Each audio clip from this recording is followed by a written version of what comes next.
Oops, sorry. All good. Travis. There we go. Yeah. That was good. Rimfire. I'm recording now. Rimfire Nation. I got a comment just as I was signing out on the other one. Rimfire Nation is Rick's podcast on Wednesdays. I should get the times of everybody's as well. Yeah. Wally, this is a really smart idea. So often when I do a podcast afterwards, I'm like, man, should have asked. I had a good podcast, but what we talked about afterwards, that was good. That's exactly what it was. Is we did a couple of episodes. I'm like, fuck, I should be recording this. So I started doing it, and some of it was just fucking magic. And it's all more relaxed, a little bit more swearing. Everybody's chill. And then if you get to say, oh shit, because there was like 2 episodes in a row, Dave and I forgot to mention a gun we were giving away. So then we just throw that into this, and then this little bit here gets released like next weekend. Yeah, you got to remember those things. So people that support you, hugely important to make sure that they're getting that love. Yeah, and then somebody suggested as well that this, once we are all millionaires doing this, that this could be for like the Patreon people, like all the little teaser shit. Oh, very smart. But, are you guys actually thinking about monetizing this in some way?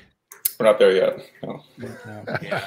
Well, I mean, like there could be all sorts of things, like in terms of our membership. That if you're a CUSF member, then you get access to these segments or something like that, right? That's smart. See, I've had zero aspirations of monetizing the Silvercore podcast. I just figure free flow information, get that out there to the people, and some people will like it, some won't. So far, the reception has been pretty good, but I don't even think I'd know where to start with monetizing this. Yeah, OnlyFans. Yeah. Start putting an OnlyFans link on the Silvercore page. Got it. So the $50 membership, and then there's a $150 membership. All right, Travis, I got a fun question for Travis. The gun room. Yes. Go ahead. So, as someone that actually knows what they're talking about in terms of armored cars, have you seen that video in South Africa? I have, yes. The guys getting attacked. Do you have any hot take on were they doing the right thing? You know, what would you have done? Buddy was switched on. Here we have radios, and his passenger should have been on the radio right away, or on the cell phone if it was a security issue. But I mean, digital radio. They should have a radio in that vehicle so he could get on right away and start getting. It's just like flying, right? It's aviate, navigate, communicate, right? Just do that in that order. That driver started having shots on the vehicle. Yeah. He responded quickly and correctly. He used his vehicle as a weapon. Luckily, he didn't actually get siphoned into. It would look like they're trying to set up a kill zone for the armored vehicle where it would be stopped, and they would just kill him and take what they could. When he finally, it looked like he got high centered there at the end. Yeah. Is that what happened? It looked like he was. And then he got out and he just figured, okay, they're coming. Let's let them have it. Yeah. All right. I ain't going down without a fight. And I sure as hell ain't sitting inside this vehicle just to get plugged. The fellow who was even if you're inside an armored car, like even like the high quality ones, look a little bit nicer than what they were in. If you're stopped, you would get out and shoot back as opposed to just sitting there. In his situation, yes. Now, the armored vehicles will have gun ports on them. They'll have holes that you can poke the barrel of your gun out. Here in Canada, depending on the company, they're going to be using shotguns and pistols. Yeah. Some just pistols. None of them are using rifles like that fellow had. He did a very good job of maintaining his situational awareness. He did a great job of getting himself out of the kill zone. That armored vehicle will only withstand a certain number of rounds before that glass starts to give way, before rounds will start going through the metal. It's kind of like wearing body armor, right? Like your threat level 3A body armor that police wear. There's certain calibers that will go through it. There's certain types of ammunition that they probably wouldn't want people to know. You would never think it, but has a greater propensity for going through that body armor. At some point, you have to make a decision. Do I sit in here and wait for more rounds to come in, or do I put myself into a position where I can actually do something? So I think in his situation where he was in now, if he sat inside that vehicle and waited for them to come, there isn't a heck of a lot he could really do. Maybe get that muzzle out through a gun port if there is one inside there, and spray a couple rounds and hopefully get something. But the armor glass is already compromised. Any next round coming at it could be the one that goes through. Yeah, I've shot at a lot of different types of armored glass, and it's surprising what it can take and what can actually go through as well. So does it just like give at some point? Like it'll take enough rounds and then it just won't have any more left? That's right. Or what? Just like body armor. Well, I believe that's true for most locks and safes. They're rated for how long they last. Eventually, any lock or safe will be defeated. That's my understanding of it. Like it's safes and stuff, or gun safes, they're rated for a certain amount of. It takes this long to break into. Mm-hmm. Yeah. It's funny with safes and locks and stuff. So I learned how to pick locks when I was in grade 4. My father was in CLU at the time, Coordinated Law Enforcement Unit. He was a sniper with their ERT, and then he was in charge of the ERT program for a number of years, and then afterwards got involved with the sort of the organized crime thing. And the I think CLU is now called OCA. But I remember as a kid, he'd always come home with all of these neat gadgets. He got to come home with the night vision, come home with the pick guns or the special communication devices, which are just hokey by today's standards. But when you look at when you're talking about Swally on locks and safes, usually the more technical the means of entry, right? You get a really technical lock, the more rudimentary means you usually get in. Here you go, stick of dynamite. Here we go. You put it in there. Well, I know, like armor glass. I mean, if you take a crack at it with a rifle round or something, and after that you can just smack it with a sledgehammer until it caves in. Right. I did one for let's see, Charm Profit. She had I don't know if she still has a company called Extreme Window Solutions, but our first office, she put in 8mm laminate out of Israel, and it was a pretty neat laminate that you put on the inside of your glass, and they use some high tensile strength anchoring, looks like caulking basically, that you put all around the edges, but you can shoot at it and it will not go through. But if you're inside shooting out through the laminate, it will. So you can return fire, but rounds don't come in. So she asked, do you mind if you come up to the range? We got the range booked, and we're gonna put up some different displays. Can we try shooting at them, and we'll work our way up from the smaller guns to the bigger guns, and got to make some Molotov cocktails and bring up the crowbars and the. Sorry, you said you're hiring. So, anyways, shooting at the different glass. You're right. Obviously, number one, you're shooting at a flat, hard object like that. You want to have it at a bit of an angle so that you don't get rounds bouncing right back at you, which wasn't exactly what they wanted. They wanted to, they said, well, the audience is all going to say, well, they're deflecting off. I said, well, just ask the audience if they want to chance ricochets coming back at them, right? Yeah, front row seats are half price. That's right. So, and then, of course, they make specialized armor glass that's not the laminate type. And once it's like you saw on the armored car guy there, once it starts taking rounds, it's designed for a high velocity round to be able to hit and quickly dissipate. You shoot a slower, you take a sledgehammer to that armored glass, and you're going to have greater success getting through that than you will with a high velocity round.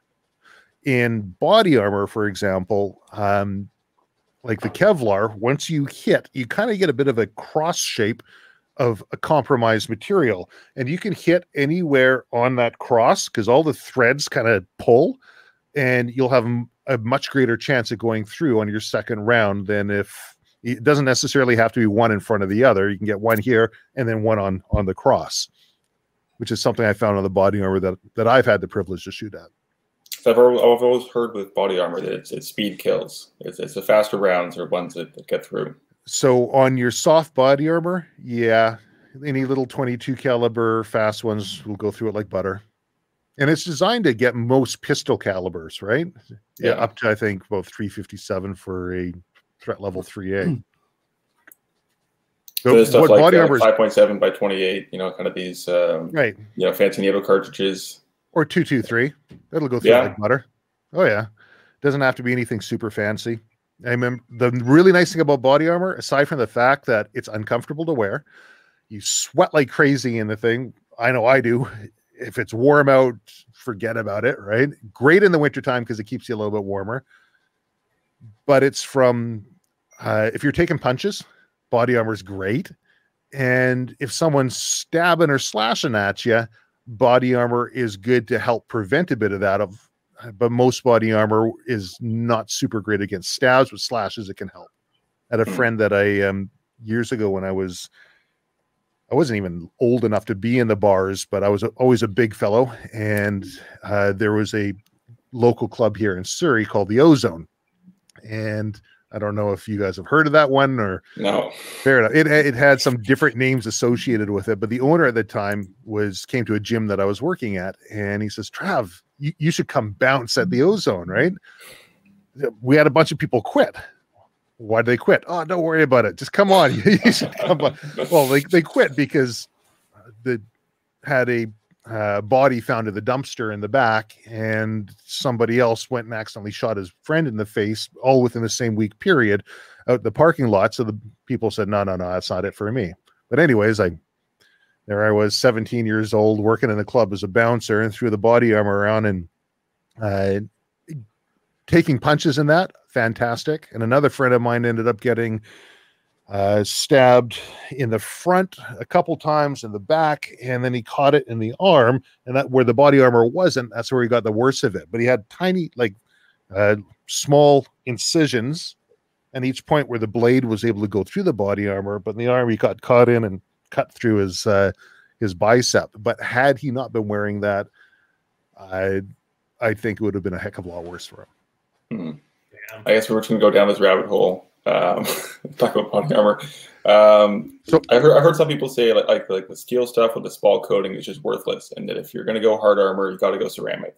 Would you agree on that? You know what? There's a company here in BC, and is it Milburn Tactical Defense? Is that what it is? They're the experts that I would actually reach out to on those questions. Yeah. Okay. Yeah. They're and I think they're doing ceramic as well. Definitely the future, it seems like. But, I mean, it's way lighter. You know, you can make it into like a more formed kind of piece. Remember as a kid wearing a ceramic plate body armor that my father brought home, and it was made of like a bunch of little tiles of ceramic all through here. The dragon scale. Yeah, and I get in this thing and I'm trying to stand up. Man, it was so heavy. I can't imagine having that olden time body armor and having to be working in that nowadays. Yeah, I remember Future Weapons. I don't know if you ever seen that, like old Discovery Channel show. They did a little demo where they put a dummy wearing that dragon scale ceramic tile armor on top of a frag grenade. Very cool. And it did not go through. It took the frag grenade. Unbelievable. Very cool. Speaking of those shows, Deadliest Warrior, you ever watch that one? Oh yeah, God. I mean, it was a little cheesy. That was a fun one.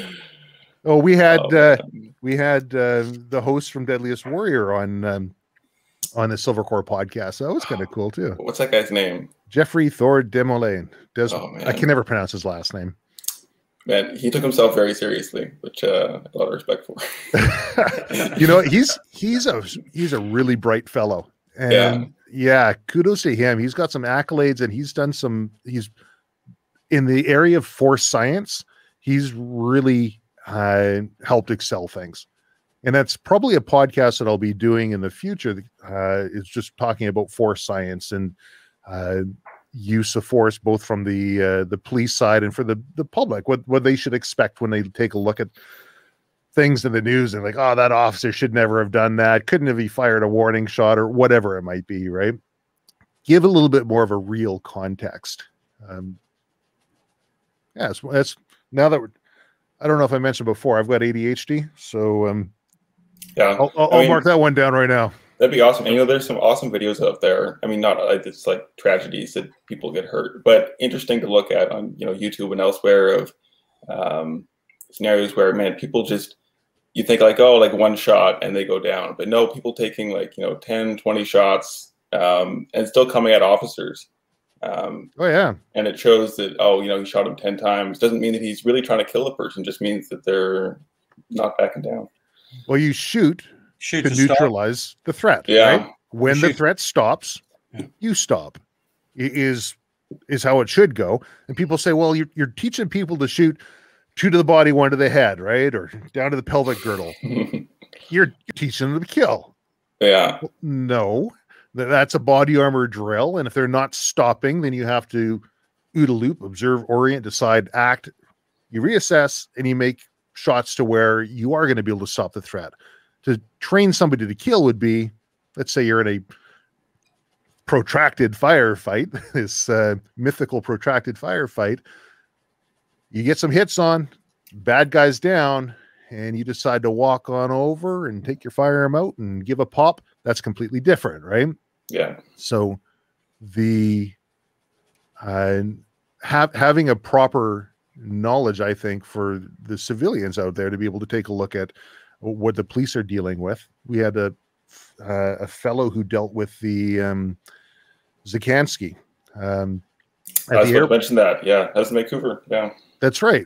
So, man, if I can, is that the taser? You got tasered what, like 10, 12 times, something like that. Yeah. There's a couple people that were involved, but one of the fellows who was involved directly on the use of force experts side has some very interesting insight on that, and that's another one that I'd love to get out there for the public. Just it's getting a little older now, the Zikansky thing, but yeah, the information is still very valid. I mean, there's a bit of a cover up there, wasn't there? I mean, they were. That was the Polish guy in the airport. Yes. Yeah. I was supposed to taser qualify at this one jail I worked at, and our tasers got taken out of service because of that. Because of that. Yeah. Well, when it happened, like a lot of agencies said, "Okay, we're not doing tasers for a while," and I was on the ERT back then at that jail. I used to be a correctional officer, right? And yeah, so one day I was supposed to be taser trained. Fuck. Yeah, oh well. So, and it's interesting to talk about that tasers are prohibited weapons in Canada, whereas in the U.S. totally unregulated. It's quite the big difference.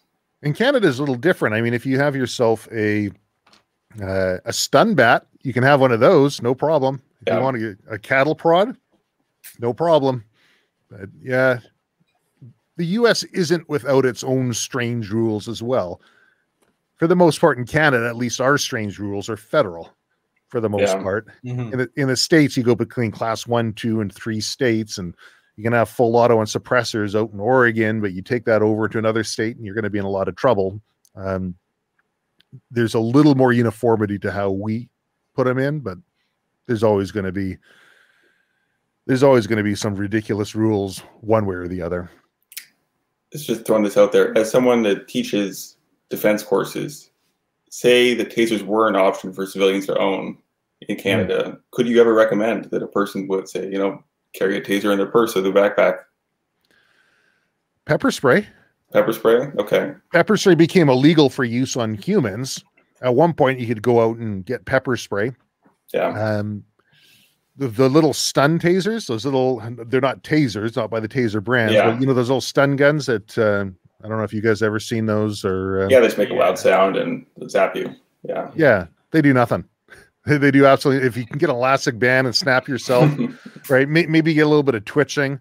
Remember as a young kid, we'd had access to these different things. We'd play with pepper spray and we'd start off in the backyard, I don't know, 10 years old, 11 years old, and you'd spray a log with it and you go up and you smell the log. Okay, that's not too bad. And you spray a little bit in the air and your buddy would run in front of it and back and forth. Did Dad look for some currents for you?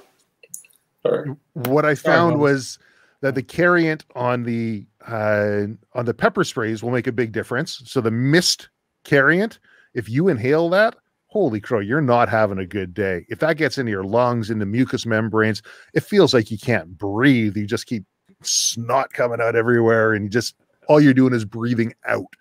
But the downside to that is that if there's a bit of wind, your distance is going to be greatly minimized. The stream one, more concentrated, gets out there, but it has a less propensity to really get in the lungs. Like you have to hit with that one. Yeah. Do you a little Marcus Zorro?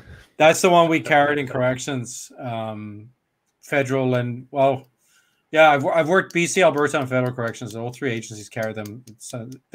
It it was mandatory to carry in federal corrections, I believe. Certain posts in BC corrections and certain, and I think it was voluntary in Alberta corrections or something. But you had to qualify to carry it in Alberta corrections. You have to be sprayed. Right. And it works fantastic on me. I've never sprayed an inmate because I fucking hate this stuff. Yeah, it's not fun. But for we get it from 6 feet across from an instructor. We get it temple to temple and back, and then you have to blink a couple of times, and then you got to go run an abbreviated version of the COPAT, and you have to put handcuffs on the guy. It's a fucking nightmare.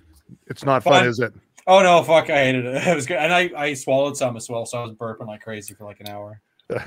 Then the stun guns, man, I can't tell you how many of those I've burnt out just sticking into my leg or in my butt. Just, will this hurt? Will this hurt? No, okay, it's not too bad.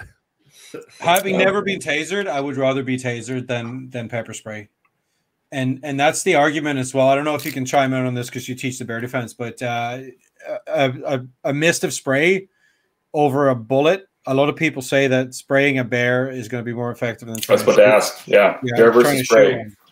Because I know with the taser, you ride for 5. You hit the trigger on a taser and you can drop it, and that thing will go click, click, click, click, click, click, click for 5 seconds, and then it's over, like it never happened. It's over. It's over. That's right. Spray is such a mind fuck because once you start washing and you start breathing again, like you were saying, like every orifice in your face is leaking something.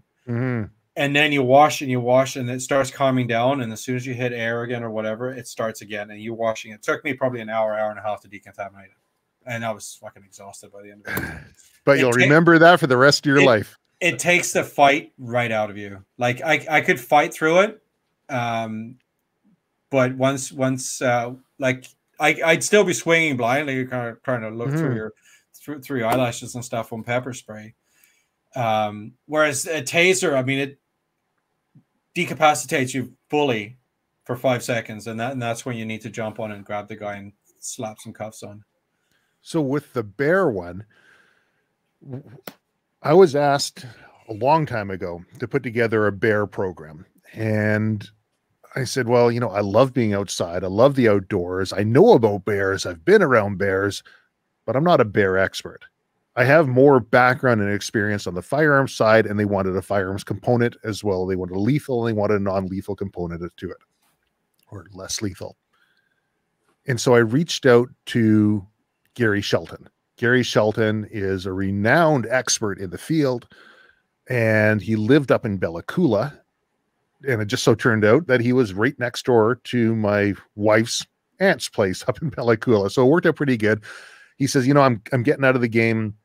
I've got all this training material. I'll help you put together something. Just kind of keep my name alive and keep it going because I'm not doing it much anymore. I also reached out to Stephen Herrero, who has written books on it as well. He comes from a little bit different approach. Stephen was helpful, but Gary really just put the full weight of his name and all of his research and everything behind our program. Gary passed away last year, but which is why I'm continuing to keep his name and push things forward. But he talks about firearms on bears, and he talks about pepper spray on bears. And I've got experience on the spray side on myself. I've never been shot, but I do know how an animal works. And if you want an animal to stop, right? If you want a threat to stop, you either have to convince that threat that it's just not worthwhile for it to continue on you. And that would be through pain in the form of holes in it or through the pepper spray, or you're going to neutralize that threat and you're going to either interrupt the central nervous system. So that's going to be brain or spinal column. And that's like a light switch. That's an off switch right away. Or it's going to be through introducing hypovolemic shock through massive cardiopulmonary decompression, and the fastest way to induce that. That's basically you're going to bleed out. So put lots of holes in it, and you'll have a much greater chance of it bleeding out sooner. So that's on the firearm side. That's going to be for a persistent threat that's just not being swayed on you. On the pepper spray side, I've seen a lot of different studies on the pepper spray, but I haven't seen pepper spray ever killing a bear or stopping it instantaneously through disruption of its central nervous system. And in fact, I have seen predatory aggressive bears who the pepper spray does absolutely nothing to. Now, I think most human predatory animal encounters are going to be not necessarily an animal that's intent on doing as much damage and I'm just going to get you. Maybe it's just passively acquiescing and sniffing around and getting a little bit curious. Pepper spray will work fantastic on something like that. Maybe it's something that otherwise wouldn't be a huge problem, but maybe it's let's say a teenage bear, which is kind of pushing its boundaries. Pepper spray would work awesome. But if it's truly a situation where you have a predatory aggressive animal that's intent on doing you damage, I know I would choose a firearm over pepper spray any day. And after speaking with other people who've been in real life encounters, and Colin Dowler being one of them, who left his pepper spray at home, was issued pepper spray by a kindly camp cook on this trail that he was going to hike up, and then promptly lost that pepper spray.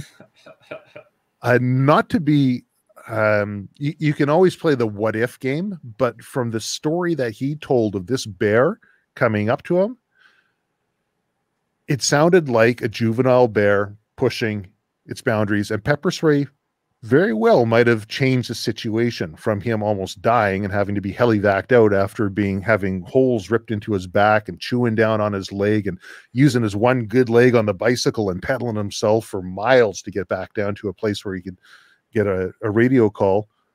It could have been something where the bear came up and got sprayed and it went away. So I'm never going to tell somebody that pepper spray is a bad idea, but from my own personal side, a truly predatory aggressive animal, I would like to have a firearm over top of pepper spray. This would be a starving animal that needs to eat, or a mama bear, and you just stepped on her cub.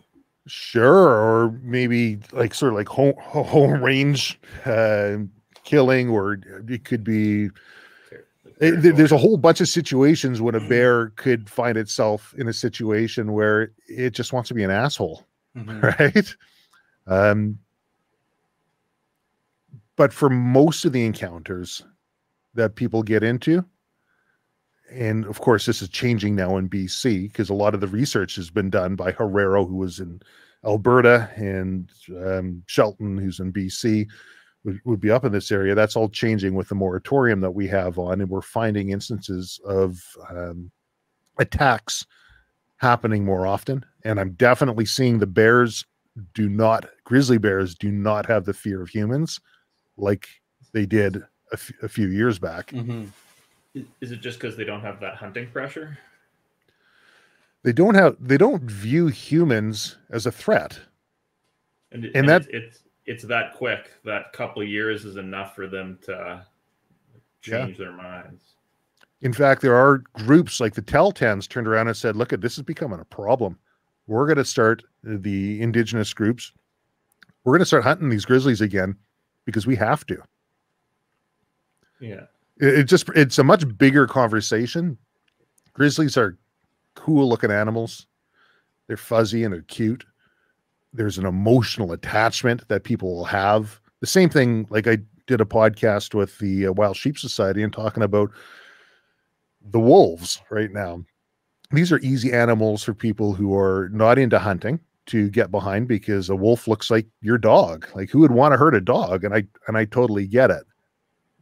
But where it gets difficult is we as humans have interjected ourselves in such a way because we are a part of the whole natural environment, and to completely remove ourselves, there is going to be consequences. It's like sticking your finger in a bowl of water and not expecting to see ripples.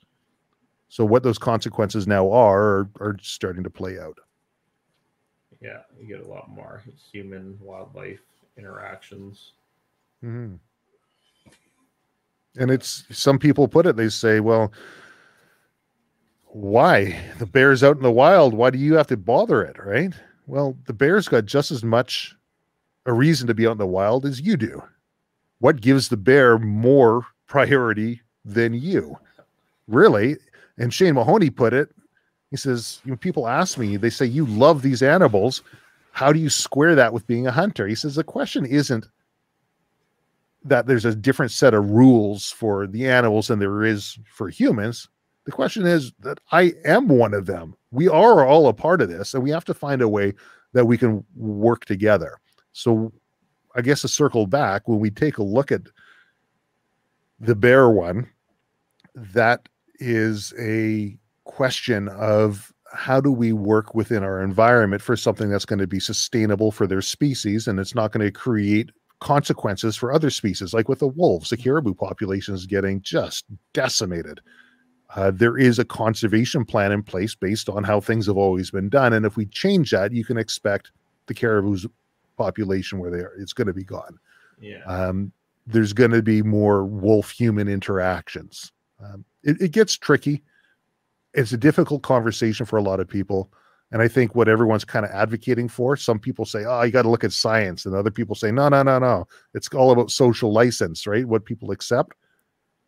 I think people just have to be open to these conversations and be able to empathize with the other side, and both of them be open to reasonable persuasion, and then bring the science back in and take a look at what makes the most sense. Yeah, exactly.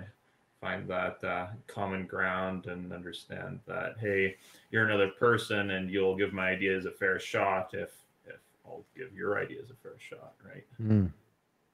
Perception is a big deal as well, and that's anything really. Like, it's like you have to be able to sell it to the layperson that doesn't understand this stuff. Same thing going back to our gun ban. Well, that's it. Most people just don't know, right? So you have to both one side is doing a better job of selling it than the other side. Most people don't care. Yeah. And if people phrase the question, hey, do you want to see all guns gone so we don't have any more of these shootings? Yeah, that sounds great. I don't want to see any more shootings, right?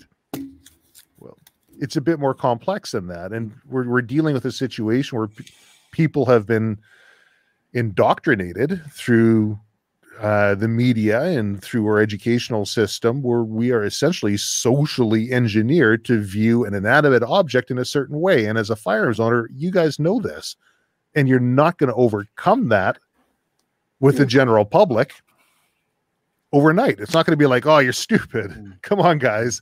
This is where the facts are, and this is what makes sense. You got to realize that there is a heck of a lot of emotion that's tied up into these, and sometimes it's very warranted, and gun owners have to be able to take a step back and say, man, what this person's been through, I wouldn't wish on anybody, and I'm not here to convince one way or the other. I'll accept what they have and move forward in other ways. You touched on that quite a bit in that one episode of yours. I did. It was specifically trying to stay. Yeah, I definitely want to recommend people to listen to that one, and also episode 9, which was your friend with the bear. But yeah, I know everything just needs to be more mainstream, and politics needs to come right out of it. It's people having reasonable conversations with each other rather than politicians spewing all the bullshit that they think will get them votes, right? Well, how about you guys? You're probably not encountering that much pushback, negative pushback in what you're doing, are you? We're staying out of it. For the most part, I think we're staying out of it. Conversations I think conversations are had, but not on a CSF level. It's more as a gun owner. But like, are you talking about in terms of the universities? Yeah, like I don't know, maybe 5% of the universities that we've tried to start clubs at have had an issue with it. We've tried to start clubs at close to 30 to 40 universities, and we've had like 3 straight up deny it. And we've had some where they've called us in for meetings, where we've actually had meetings with the school administration and the student unions, and when we show them, hey, this is what we're all about, it's all about sports shooting, the students are bringing guns to campus, etc., then they get it, right? And it's just showing that you're responsible and reasonable, right, and willing to listen to their concerns. Transcription. I was going to ask about that. We're at over half an hour, so we should tie this up, but I definitely want to know, okay, how do you do that? Somebody's not fucking typing this out, right? Descript. There's another one called Rev, I believe, but Descript is going to give you an economical solution. It's going to have some typos in there unless you pay for the white glove treatment.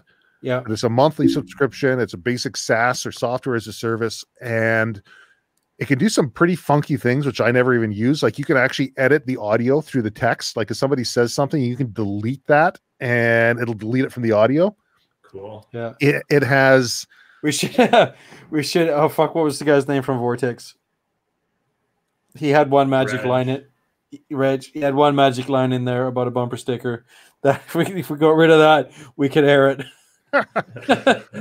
Well, you actually can go in and edit your own stuff after in Premiere or Audition, or but with Descript, the second part is that we've got someone in our office, Corrine, who's very, very diligent, extremely hard worker, and she'll listen to the podcast and go through and correct anything that's in there. I'm actually just recently contemplating maybe leaving the typos and the rest in there, because Corine's super talented to be using her efforts for that. But Descript works fantastic, and okay, I'm gonna look at it. It has a deep fake ability as well, where if you wanted to type something out and make it sound like Swally said it, or Dave, Swally, if you wanted to say Dave said something, it'll listen to the audio and it will use whatever you type in Dave's voice. Fuck, we're living in a dangerous world now. Yeah. Fuck. I'm sure we could think of some hilarious pranks. Yeah. Down the conspiracy rabbit hole here. Okay, how about we call that an episode? It's 36 minutes. I'm getting hungry. Sounds good. Yeah. That was good. Yeah. And no, thanks for sticking around for the extra little bit here. There's some good questions. I think this will be interesting to throw up on their websites. Hopefully I didn't ramble too much. No, it was good stuff, man. Awesome. You're an encyclopedia of knowledge. Yeah. Keep doing what you're doing. And also knowing who your dad was makes sense how you turned out the way how you turned out. There you go. Right on, guys. Yeah. Appreciate it, Travis. Have a good night. Thanks for having me. Take care. Cheers.